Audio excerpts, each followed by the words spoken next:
নমস্কাৰ আজি লেসন 3 মই আপোনালোকক অলংকাৰ মানে কি এই বিষয়ে কম আৰু এটা অলংকাৰ বজাবলৈ শিকাম।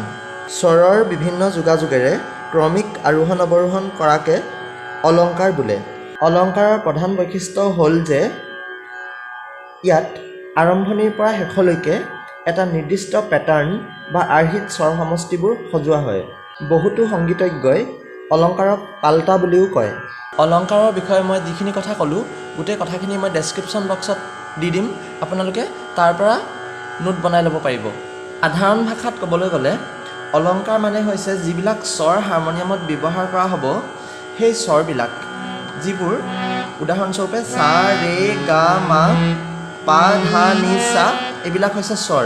অলংকাৰত এই স্বৰবিলাক এনেধৰণে সজোৱা থাকে যে ক্ৰমে তলৰ পৰা ওপৰলৈ আৰু ওপৰৰ পৰা সুন্দৰভাৱে তললৈ বজাই আনিব পাৰি।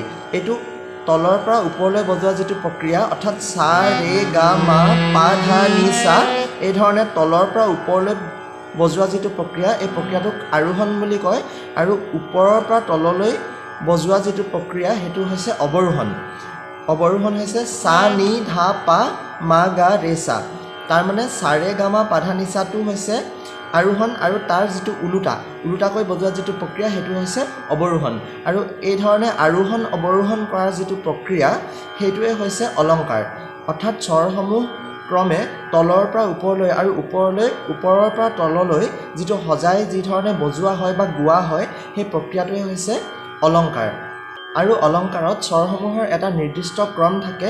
ইয়াত বিশৃংখলিতভাৱে স্বৰবোৰ নাথাকে, স্বৰবোৰ এটা নিৰ্দিষ্ট ক্ৰম অনুসৰিহে থাকে। অলংকাৰক বহুতে পাল্টা বুলিও কয়।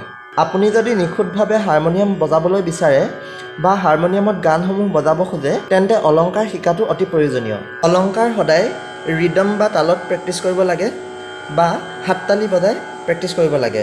আজি মই আপোনালোকক এটা চুটি আৰু সহজ অলংকাৰ শিকাম।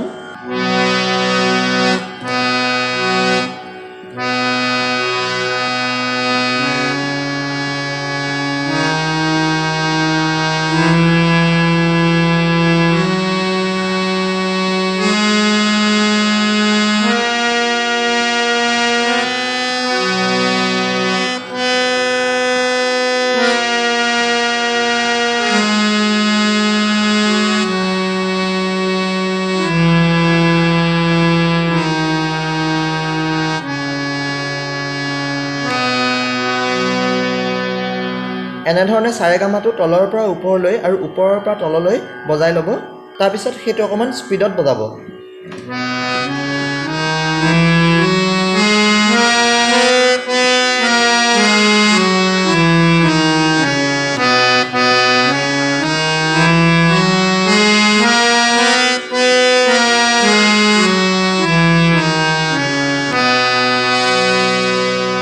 ইয়াৰ পিছত এইটো ডাবুল কৰি বজাব, সা সা ৰে ৰে এনেধৰণে।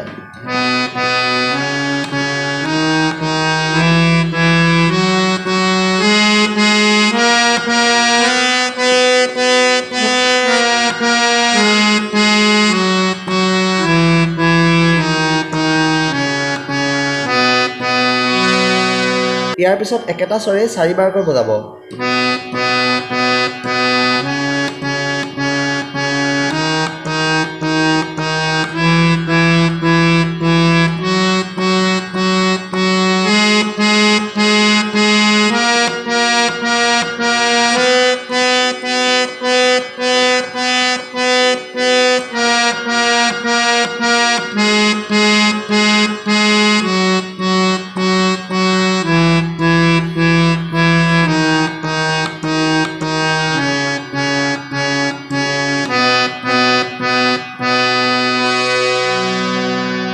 এই গোটেইখিনি মই এটা ৰিদমত বজাই দেখুৱাই দিছোঁ আপোনালোকক।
এনেধৰণে আপোনালোকে প্ৰেক্টিছ কৰি চাবচোন যদিহে ভিডিঅ'টো চাই ভাল লাগিলে তেন্তে লাইক কৰিব শ্বেয়াৰ কৰিব আৰু এনেধৰণৰ ভিডিঅ'সমূহ চাই থাকিবৰ বাবে চেনেলটো ছাবস্ক্ৰাইব কৰি ল'ব থেংক ইউ